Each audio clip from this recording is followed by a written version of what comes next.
Cuando teníamos apenas unos años de casados, mi esposo y yo vivíamos en una casa de sus padres. Luego de un pleito bastante fuerte se las dejamos y nos fuimos a rentar a un cuartito apenas suficiente para nosotros cuatro, mi niña de 6 años, el hijo de mi esposo de 10 y nosotros dos. Aunque los niños no tenían una conexión sanguínea, siempre se llevaron como hermanos. Se cuidaban el uno al otro hasta más no poder, incluso hasta la fecha. Y en aquella colonia, en aquel barrio, era necesario. Las calles aún hoy son de tierra, así que imagínense hace 10 años, cuando ocurrió la historia que estoy por contar. Entonces parecía un pueblo simplemente anexado a la ciudad. Aunque no éramos religiosos, empezamos a acudir a la iglesia del lugar, la que representaba las únicas actividades familiares que se podían llevar a cabo ahí. Lo hacíamos más que nada por integrarnos a la comunidad, por no ser los de afuera, los que acababan de llegar. Era extraño pero reconfortante que todo el barrio, sin falta, acudiera a misa y llenara la iglesia hasta los patios, y que hicieran lo mismo con todas las actividades que mandaban llamar. De noche, si se veía gente afuera, solo era porque iba camino a la iglesia. Si no había actividad ahí, la gente se encerraba en sus casas. Apenas teníamos unas semanas ahí cuando llegó otra familia, jóvenes también, como nosotros, también ajenos a estas costumbres del lugar. Así que inmediatamente hicimos conexión y nos hicimos amigos. Nos juntábamos para comer y en alguna de esas comidas quedamos de juntarnos pronto alguna noche para tomar una cerveza. Y lo hicimos apenas días después, en cuanto pudimos, pues todos necesitábamos distraernos un poco y los niños por fin tenían con quién jugar. Después de un rato se nos acabó la comida y yo me ofrecí a ir a la casa por unas bolsas de botanas que teníamos allí. Julia, la vecina, se ofreció a acompañarme y mi niña también quiso ir. Los dos chicos de los vecinos eran más de la edad de nuestro muchacho, así que ella no pudo seguirles el ritmo y estaba muy cansada. Llegamos, tomamos las botanas y cuando estábamos por regresar, ella pidió quedarse, dormir. Como estábamos a unas cuantas casas de distancia, le dije que sí. De todas formas, ya no faltaba tanto para que diéramos por terminada aquella reunión y regresáramos. Así que la dejé en su cuarto. Cerré con llave y empezamos a caminar hacia la casa de los vecinos. Caminando por el medio de aquella calle de tierra a oscuras, pues solo había lámparas cada 2 cuadras, así que estábamos en una de esas zonas que se quedaban en la penumbra por siempre. Se escuchó un ruido fuerte en mi casa, como si algo hubiera caído cerca de ahí. Julia y yo volteamos por reflejo, hacia allá, si no fuera porque fue ella, Julia, quien después le escribió a los demás lo que vimos. Yo no lo podría creer todavía. Lo primero que pensé es que había sido mi imaginación, que me estaba jugando una mala pasada, que me estaba volviendo loca por fin. Y es que cuando volteamos, recargada en mi casa, estaba una figura. Se alcanzaba a ver bien a pesar de la oscuridad. Algo recargado en ella, recargado en el techo de la casa, como si buscara algo dentro de ella. Es decir, si no estoy siendo clara, permítanme explicarles. Esta figura extremadamente delgada, como un demonio, estaba parada junto a mi casa, buscando algo en el techo. Es decir, esto, lo que sea que haya sido, debió haber medido unos 3,5 metros. No sé si grité yo, o Julia, o ambas, pero corrimos hacia la casa, hacia mi niña, y detrás de nosotras salieron corriendo mi hijo y los vecinos, mi esposo y el otro muchacho. Mientras batallaba con la llave, Julia les decía que andaba alguien en el patio detrás de la casa y corrieron todos armados con palos para buscarlo. Dentro de la casa, lo que vi me asustó más que cualquier otra cosa en mi vida. No había nadie. Todas las ventanas estaban cerradas, todo tal cual lo acabábamos de dejar, pero no estaba mi niña. Empezamos a buscar desesperadas y Julia salió para decirles que alguien se había llevado a la niña. Los niños salieron corriendo por un lado de la calle, el vecino por otro y mi esposo por otro más. Todos corriendo a las calles alrededor, buscando algo raro, cualquier señal. No habían pasado ni 5 minutos cuando seguíamos buscando desesperadas mi teléfono para llamar a la policía, y yo rezaba porque en esa ocasión sí agarrara la señal. Julia lo escuchó, estaba sonando. Lo encontró y me lo dio. Contesté. Del otro lado de la línea había un policía. Acababan de encontrar a mi niña. Ella no supo decir dónde vivía, pero sí se sabía de memoria mi número para cualquier emergencia. Le dije que mi esposo la estaba buscando, que me dijera dónde estaba para ir por ella. Le dije, pensando que estaba por ahí, en la calle de atrás o algo así. Estamos en la entrada a Vallecitos, me dijo el policía, y yo sentí que me desmayaba. Le pedí que lo repitiera, por favor. Y es que el policía estaba a 1 hora de ahí. Julia se quedó con los niños. Mi esposo y yo nos subimos al carro del vecino que aceleró hasta Vallecitos. La razón, mi lógica, me decían que no podía ser mi niña a la que íbamos a encontrar, que todo era un error, que seguía perdida, que no era posible. Pero era ella. La recuerdo todavía sentadita en el cofre de la patrulla, con un cartoncito de leche con chocolate y unas galletas que le habían comprado los policías.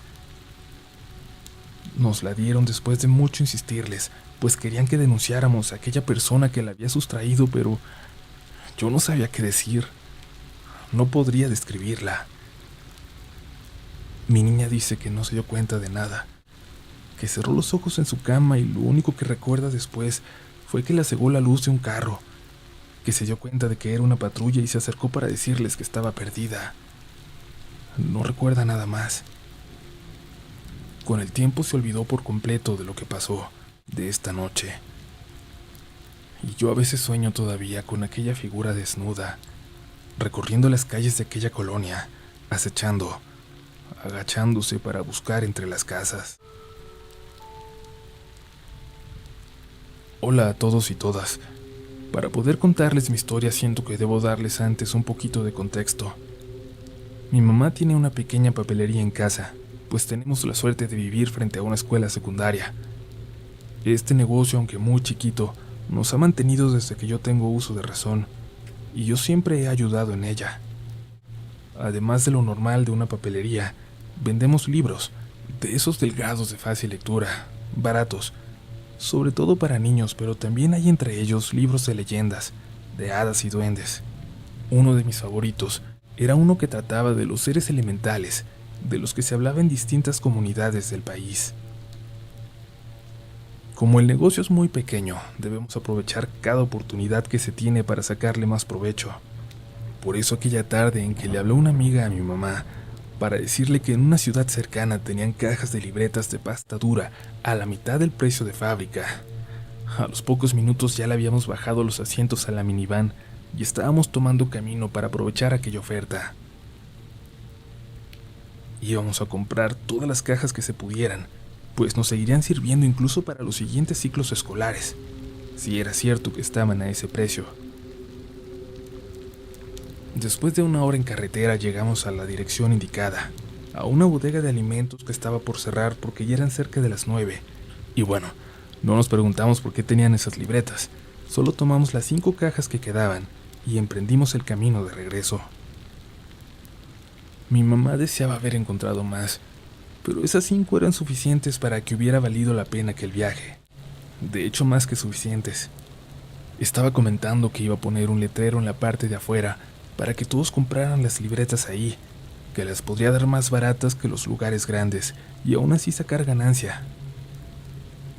En eso iba contando sus planes, cuando el cofre del carro empezó a echar mucho vapor. La camioneta estaba extremadamente caliente, pero no lo habíamos notado. Sucedió de repente. Nunca antes había tenido problemas así. En cuanto encontró un lugar donde orillarnos a través de ese vapor, Nos paramos y bajamos para abrir el cofre. Estábamos en medio de la nada. Podíamos llamar a una grúa, pero eso ya representaba un gasto que queríamos evitar. Teníamos un galón grande de agua. Si esperábamos a que el carro se enfriara y lo llenábamos de agua, quizás podríamos avanzar poco a poco sin dañarlo. Al menos eso pensamos los dos, que no teníamos idea de mecánica. Yo tenía 11 años y además nunca me gustaron los autos ni nada así. Afuera hacía mucho calor. El aire era caliente y no parecía ayudar. Se sentía todo sofocado. Al menos la luz de la luna nos iluminaba un poco, porque en esa parte de la carretera parecía que no pasaba nadie. Nos habíamos ido por la libre para ahorrar.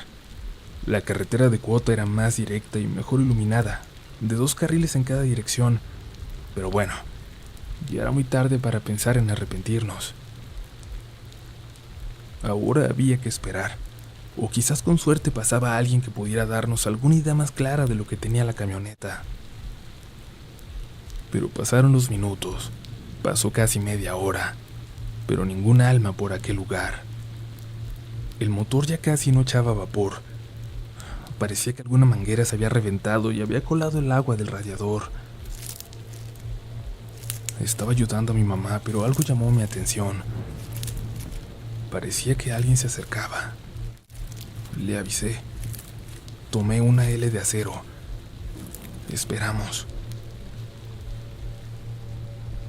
Pero pasaron los segundos y no se escuchó nada más, y pensé que pudo haber sido mi imaginación, o un conejo o algún animalito moviéndose por entre los arbustos y matorrales. Pero se escuchó de nuevo otro ruido, y esta vez mi mamá lo escuchó también. Definitivamente, algo se estaba acercando por entre las ramas. Luego se escuchó algo de otra dirección, y de otra. Y volteamos hacia el otro lado de la carretera porque los arbustos por ahí también se estaban moviendo. Algo se acercaba a nosotros también de aquella dirección. En un momento, era evidente que alguien, un grupo de gente, se había acercado, se había colocado alrededor de nosotros. Estábamos rodeados.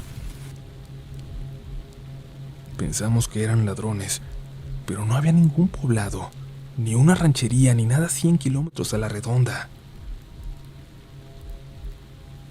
«Súbete al carro y préndelo», dijo mi mamá, pero yo no quise. Le dije que se subiera ella, que estuviera lista para manejar saliendo de ahí, que yo subiría en cuanto ella lo prendiera. Pero algo muy extraño se escuchó, viniendo como de entre las ramas, pero no de donde habíamos escuchado los ruidos, no, sino muy a lo lejos, a unos 50 metros, pero acercándose también. Una especie de canto. Mi mamá se acercó a la camioneta y prendió las luces. Entre las ramas vimos 2 puntos brillantes, y luego otro par, ambos a unos 30 centímetros de altura. Parecían ser unos ojos que reflejaban las luces de la minivan. Mi mamá subió lentamente a ella, y yo tuve por un momento la certeza, que no puedo explicar, de que esta no iba a encender. Le hice una seña de que esperara. Dejé la L en el piso y di un paso hacia aquellos arbustos de donde salían esos pares de luces. Aquel sonido como de canto se seguía acercando. Perdón por estar aquí parados. No fue nuestra intención. Ya nos vamos. Déjenos pasar. Sé que esta es su casa. Y sin decir nada más, caminé de espaldas hasta llegar a la camioneta. Subí y le dije a mi mamá que la prendiera, que avanzáramos. Lo que estaba pasando me recordaba mucho a una historia que había leído en uno de mis libros. Al momento de intentar incorporarnos a la carretera, mi mamá tuvo dificultades. Las manos le estaban temblando. El volante se sentía muy duro. La tierra junto a la carretera a la que habíamos entrado sin problemas ahora parecía arena. Por favor, por favor, por favor, déjenos ir. Seguía repitiendo yo en voz baja, y por fin a lo lejos vimos dos luces acercarse por la carretera. Bajaron la velocidad cuando estuvieron cerca de nosotros. Prendieron la torreta. Era una patrulla. Se puso junto a nosotros e hizo una seña, que le siguiéramos, y empezaron a avanzar muy despacio, a vuelta de rueda. Literalmente a unos 10 kilómetros por hora. Mi mamá, como pudo, maniobró para incorporarse. Y les juro que cuando el coche lanzó sus luces de frente hacia los arbustos, vimos decenas de pares de ojos reflejando aquella luz. Muchos cerca del suelo, otros más altos como si fueran niños, y otros a la altura de adultos escondidos ahí, en la oscuridad. Decenas de ellos. La patrulla aceleró un poco, pero mi mamá puso las luces de emergencia. No quería acelerar. Temía que la camioneta volviera a calentarse y nos dejara ahí, pero para nuestra sorpresa, ya no lo hizo. Avanzó de forma completamente normal. Unos kilómetros adelante llegamos a una gasolinera. La patrulla entró en ella, como siguiendo la luz. Nos acercamos y nos pusimos detrás. El policía que manejaba se bajó y se colocó junto a la ventana de mi madre. No pase por este camino a estas horas, señora. Los carros se quedan. Hay muy poca señal. O lo hace más temprano, o váyase por la de Cuota. Se subió a la patrulla y salieron de la gasolinera, y avanzaron de nuevo hacia aquella oscura carretera de la que acabábamos de salir. Ellos tenían la obligación de regresar. El señor de la gasolinera se acercó y revisó el carro. Le dijimos que creíamos que una manguera se había roto, pero no encontró nada raro. Le contamos dónde pasó, e hizo una cara como de: "Ah, ya entiendo". Cerró el cofre y se acercó. "No tiene nada", dijo, "pero no anden pasando por ahí. Ni los traileros pasan de noche. De día pueden ir y ver cosas raras. Hay una pendiente donde si dejan el carro en neutral, empieza a subir solito en lugar de bajar. Hay un magnetismo extraño, una gravedad muy rara por ahí, pero nunca pasen de noche". Y yo empecé a dudar en ese momento de que fuera algo como lo que yo había leído en mis libros. Esto era mucho más extraño. Desde entonces no paso por ahí, pero hoy escribo esto por una razón. Ahora me toca manejar a mí. Mi mamá no está saliendo porque es población de riesgo, y hoy me toca regresar a mí al pueblo a traer un material para la papelería. Me dijo mi mamá que fuera como fuera, me regresara por la carretera de Cuota, pero no estamos para gastar de más. Así que échenme su bendición. Espero volver antes de que la noche me agarre de nuevo en aquel camino.